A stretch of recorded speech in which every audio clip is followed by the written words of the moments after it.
All right, let's rock and roll.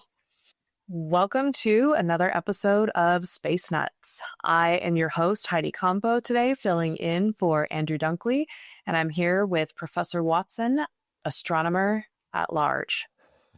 Professor Fred Watson. Actually, Let's Fred, just say Watson.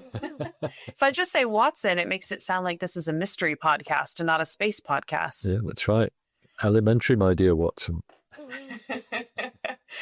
All right. Well, speaking of mysteries, we have a lot of really good questions with mysteries for you to solve today. And our first question comes from Rusty from Donnybrook. Hey, Andrew and Fred, it's Rusty in Donnybrook. I'm sitting out in a beautiful clear night and looking due north. I can see Mars there. And it's quite close to the twins, Castor and Pollux, the Gemini twins. It's closest to Pollux, which is it's an orange giant star, and it looks redder. Pollux looks redder than Mars. And if we look to the southwest from there, we can see Betelgeuse, part of Orion. That one looks redder again. So my question is, when you take a picture through a very large telescope and you can really see these colours close up, how colourful are they? Is a red giant as red as a tomato or a pillar box? And what about the blue stars? How blue do they get? Is it like when we call them red and blue, is that fair dinkum? Anyway, have a good one. And so I can imagine. So Rusty is one of our regular questioners, Donnybrook in Western Australia, and always asks intriguing questions. And I think what he's thinking of here is if you sat yourself at the eyepiece, for example, of the biggest telescope in Australia, the one that I used to be astronomer in charge of up in Coonabarabran, with its 3.9 meter diameter mirror, and you looked through an eyepiece at some of these objects, what would you see? Would you see the colors more richly than we do with a small instrument? And the answer is a little bit, I suppose, disappointing, really, because the colors are still subtle. Looking through a very big telescope, and I've actually done it with the Anglo-Australian telescope, it's quite hard to get an eyepiece on a telescope like that because it's festooned with spectrographs and autoguiders and instruments of all different kinds that don't have an eyepiece on them. But when you look through, yes, you do see the colors, Mars looking red, Sirius looking dazzlingly white, some blue stars, the jewel box, which is a cluster of stars in the constellation of the Southern Cross, so named because it's got stars of different colors, including a particularly red one, which is a sort of ruby-colored stars. Those colors are exaggerated, but perhaps not as much as you think they would be, Rusty. They don't go deep red or anything like that. The colors are still as subtle as you see them, but if I can put it this way, it's just like sliding up the saturation button on your color editor in whatever photo editing system you use. Slide up saturation a bit and you get a bit more color. Likewise with the size of a telescope. What you might be surprised at, though, is that the detail that you see with a big telescope is not as fine as you'd expect. And that's all about the way the atmosphere behaves. The atmosphere, in terms of the way turbulence in the atmosphere spoils the view through a telescope, it's actually far less forgiving of a big telescope than it is in a smaller one. A smaller one, you might just see the object moving around, but you can see it quite sharply. Whereas with a big telescope, it just tends to blur it out. It still moves out. Would have blurred. Totally thought it was the other way around. I would have thought those big telescopes were like high def, 4K, perfect picture. They are with modern technology. These new, not really new, they've been around for 30 years, but it's only within the last decade that they've been perfected, what we call adaptive optics systems, which actually, it's all about the turbulence. The telescopes themselves, if they were in space, they would reveal perfect images, exactly like the Webb telescope or the Hubble telescope do. But because they're at the bottom of an atmosphere with a lot of turbulence in the air, even on top of mountains, there's turbulence. That's what spoils the view. But modern technology lets you sense that turbulence. It lets you see what is the distortion that the atmosphere is providing. And then just like a pair of noise-cancelling headphones, it cancels it out. It provides the opposite signal, so it cancels out the turbulence. It's very hard technology because you have to measure the star, you use what's called a reference star, which is sometimes artificial. You've got to measure that star 1,000 times a second for this process to work. So it needs very fast readout sensors, much faster than what you find in, for example, a mobile phone. But the same sort of thing, but they're reading out 1,000 times a second at least. In fact, sometimes twice that. That is so incredible. Every day I'm so proud of humanity for what we've come up with. It's just fantastic to think. And if we all just work together as a team, this would be, we'd already have, gone past our own solar system by now if we all worked as a big team. That is so incredible just to think of all the details of these technologies. Let's take a little break from the show to tell you about our sponsor, Saily. As you know, my wife and I like to travel. We've been overseas quite a few times in recent years. Now that I'm retired, we plan to do more. And one of the things I really like to do is make sure I've got access to mobile phone data, particularly when I'm using maps, because it's so easy to get lost when you're in a very unfamiliar environment. Some time ago, we did use an eSIM service from another company, and it did not work, and it left us in a very difficult position. We were high and dry, and we were not happy, and we didn't have any backup service, which was also very, very disconcerting. So we had no one to call to say, look, this doesn't work, what can you do? And it just left us in a really difficult position and left a nasty taste in our mouths as well. I wish I'd known about Saily at that point in time. Saily offers an eSIM service covering 180 countries. With an eSIM, you don't have to physically change the SIM in your phone. You just download it and it works when you switch the service on in whatever country or regional area that you want to serve the internet on. And it's as simple as going to your App Store or Play Store, downloading the Saily app and choosing whatever service you need from whatever country, and away you go. Simple as that. Right now, there's a discount available to Space Nuts listeners. And all you have to do when you buy whatever coverage area you've chosen is put Space Nuts, the code word, in at the checkout, okay? So Space Nuts at the checkout will get you a discount as a Space Nuts listener on Saily. I highly recommend when you're overseas to use a service like this. So if you would like to get that discount as a Space Nuts listener on Saily, download the app from your Android or Apple device, and when you get to the checkout, make sure you put Space Nuts in as the code word for the discount. No matter where you are or what you plan to do, this is a service that will back you 100%. And you can read all about it as well at saily.com/spacenuts. That's saily.com/Space Nuts, and get all that stress out of your overseas travel. This is one thing you won't have to worry about. All the details, of course, are in our show notes. Now, back to the show. Okay, we checked all 4 systems and skiing was a go. Space Nuts.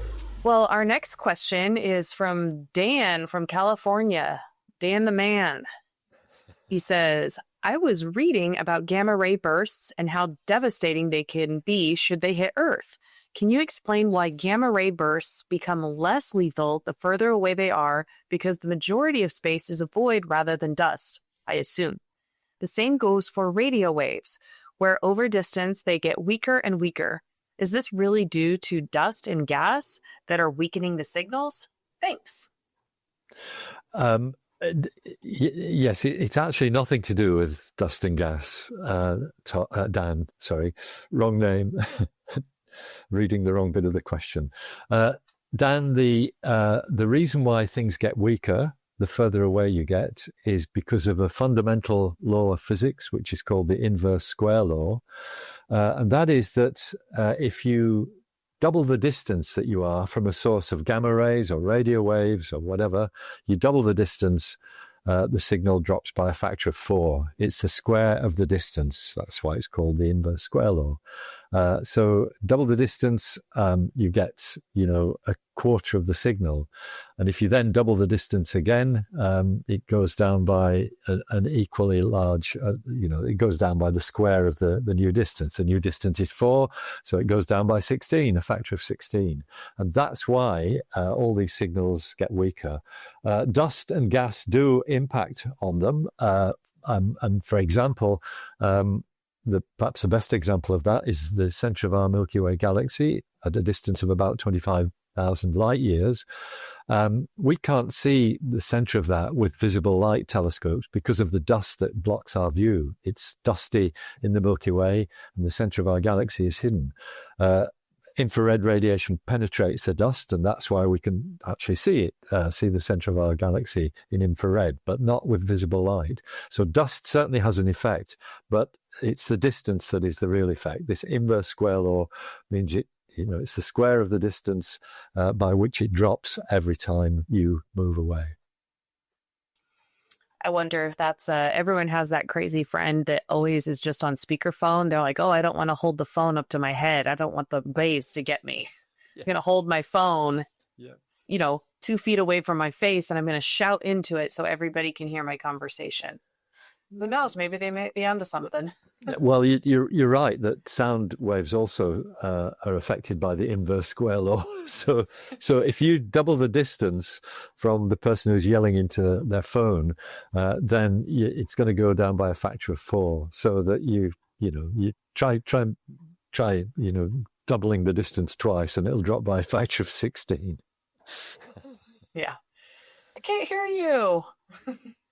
All right, our next question is from Mike from the UK. It's Mike Cupid from the UK here. A very quick question, if I may. I have heard many, many questions over the years into you guys about terraforming Mars, which is obviously something that is beyond our capability, but a lot of people dream about.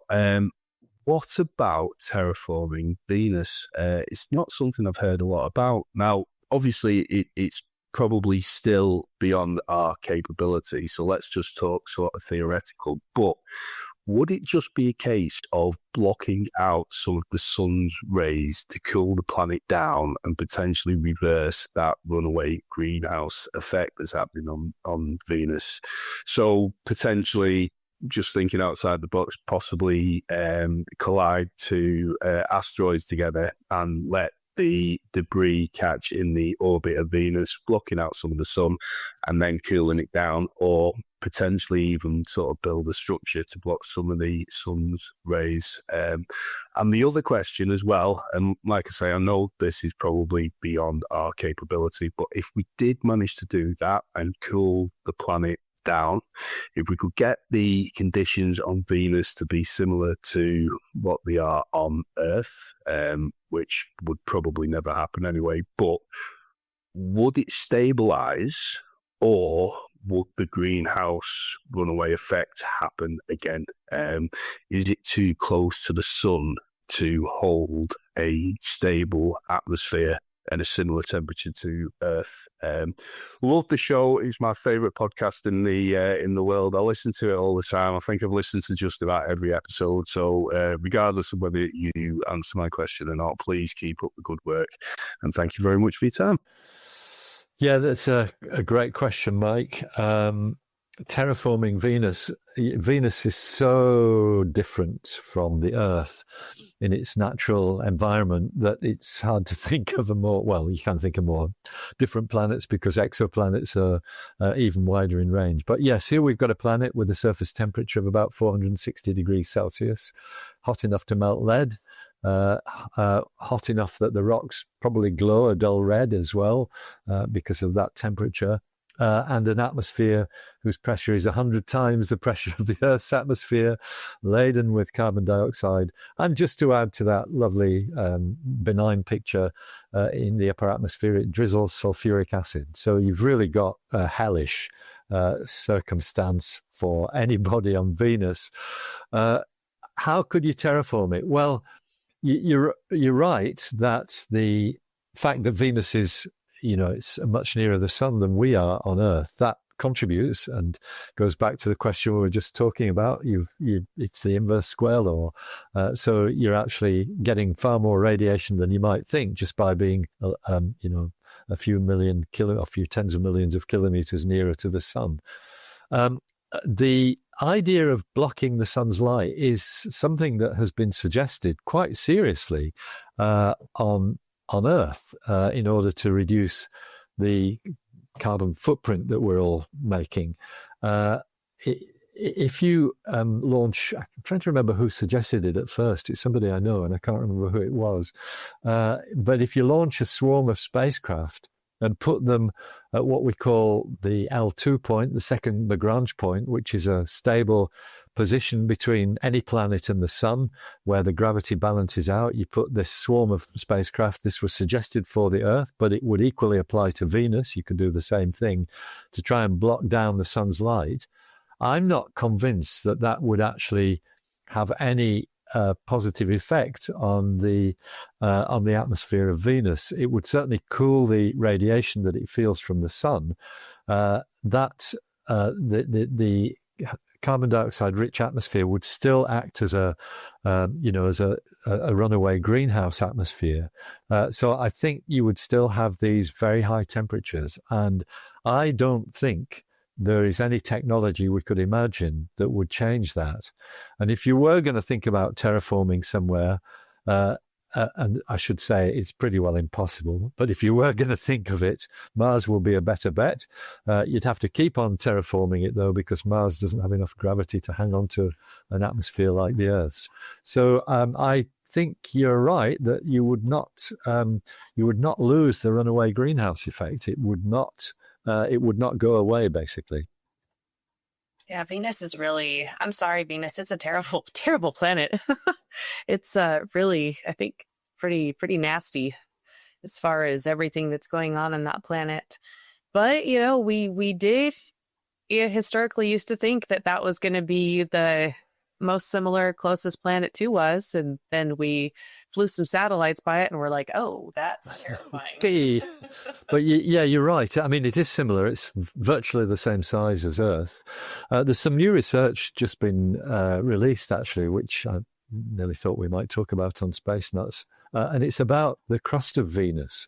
Because like the Earth, Venus has, we don't know what's at its core. It doesn't have a magnetic field, so it's probably not an iron core like ours. A mantle, a sort of soft rock above that, and a crust. And we live on the Earth's crust, for example, which is not very thick. It's 30 or 40 kilometers thick, which is quite slender. But the thinking is that Venus has a much thicker crust, and that there is what we call convection, this heat rising or material rising because of heat, convection taking place in the crust of Venus, which may be why Venus has the largest number of volcanoes of any object known in the solar system. Now, we don't know if they're active or not. This is just counting craters from radar measurements of its surface. It's got the largest number of certainly volcanic structures. And the thinking now is that comes from convection in the crust rather than convection in the mantle, which is what we have here on Earth. Just a little factoid about Venus that I think contributes to its reputation as Earth's ugly sister. Well, that is such a fun fact, though. I never knew that about Venus. 3, 2, 1. Space Nuts. Our very last question is from Todd. He's from Utah. I am also from Utah. So Todd, thank you for representing our little state. Hopefully you're winding up for some good weather there. I know springtime in Salt Lake's always really beautiful. And I don't know if you're a skier, if you got some good skiing in this season, but That's my little plug to a fellow at Utah. His question is, hello, gentlemen. I have a question about the double slit experiment. Well, truthfully, I have many questions about it, but let's just focus on one for now. I have seen that some have done this experiment by shooting individual photons at the double slit one at a time, yet this still produces an inference pattern. This, of course, boggles my mind. I've read that this is an example of quantum superposition, and that somehow those photons are interacting with themselves. Can you and Fred please elaborate on what exactly we understand is happening here? Is this something silly along the lines of photons not being bound by time? Speaking of time, thank you for yours. Finally, I have an observational joke for you. In 3,025 years from now, life on Earth will either be really good or really bad. It's 50-50. That is from Todd from Utah, USA. Thank you so much for the joke, Todd, and the question.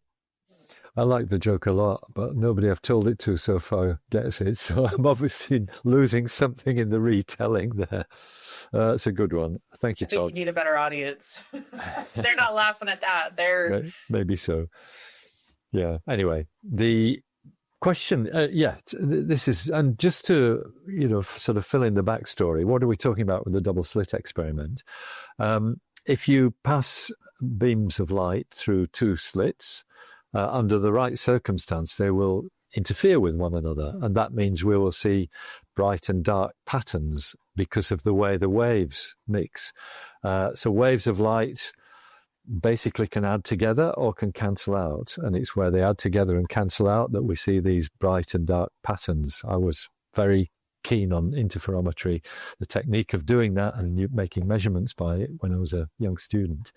So that is basically, it was the proof of the fact that light is a wave motion, because Newton thought it was particles. But it was demonstrated not long after Newton's time that it was a wave motion by virtue of this double slit experiment at the beginning of the 19th century. But now we know that light is particles and waves. And sometimes maybe the way to imagine it is as wave packets. These photons, particles of light, are sort of also a wave. That was the way we kind of looked at things perhaps in the 50s and 60s, that photons were packets of waves, because that would let you then use particles, but that they would still do this interference trick. So that proved they had a wave motion. Along comes quantum theory that says particles are basically made of waves. They're not just packets of waves, they're made of waves in a very odd way. And that experiment that Todd has referred to is the one that tells you that there's something really peculiar going on. Because if you shoot single photons through this double slit experiment one at a time, so that they never come together in a wave method, you still get the interference pattern building up that proves that they're waves. And I think, Todd's comment about, is it something silly like photons not being bound by time? In a way it is. I think it's more about the mystery of quantum entanglement, that these particles are entangled together, which means that they behave like a single particle. So if you've got one going through one side of the slit, or one half of the slit, one going through another, they're still part of the same object, even if they're going through at different times. So that's perhaps, yes, that they're not bound by time in that sense, but I think it's more to do with the phenomenon of quantum entanglement, that things behave as though they're a single quantum object, even though they're quite separate. They're separated sometimes by very large distances, but they have common behavior between them. And I think that's how the double slit experiment arises when you use photons, separate photons. I've probably left you completely cold and Heidi. I thought this was fantastic, and it all went completely over my head. Yeah, it's one of the sort of fundamental experiments of physics that tells you that light is both a wave and a particle, but the two somehow mix together in a very mysterious way. I think that's the bottom line. Okay, well, I think I can understand that it's a mystery and they miss. I understood those words. Yeah, that's... Oh, wow. I mean, once again, thank you so much, Fred, for you always take such patience and care with answering these questions and making things make sense and just making it fun and relatable and just exploring and thinking together. So thank you so much for everything that you provided us with today. It's a pleasure, Heidi. Thank you for being the kernel of the show by keeping it going. I mean, KERNEL rather than CON. English language is quite interesting. Well, thank you so much, everybody, for listening in to today's episode, today's question and answer episode of Space Nuts. And we will catch you next week. I will be back here again for just a couple more weeks, and then you'll get your dear, sweet Andrew back. But until then, you're stuck with me. Thanks again to those of you. I heard that a few of you wrote in with some kind words about me. So thank you so much. If you guys had compliments, I appreciate that. But until next time, we will be signing off. Thank you so much. Thank you, Heidi. And thanks also to Hugh in the background there, back in the studio, keeping us all honest. We'll see you next time, Heidi. Bye for now. Space Nuts. You've been listening to the Space Nuts podcast. Available at Apple Podcasts, Spotify, iHeartRadio, or your favorite podcast player. You can also stream on demand at Bytes.com. This has been another quality podcast production from Bytes.com.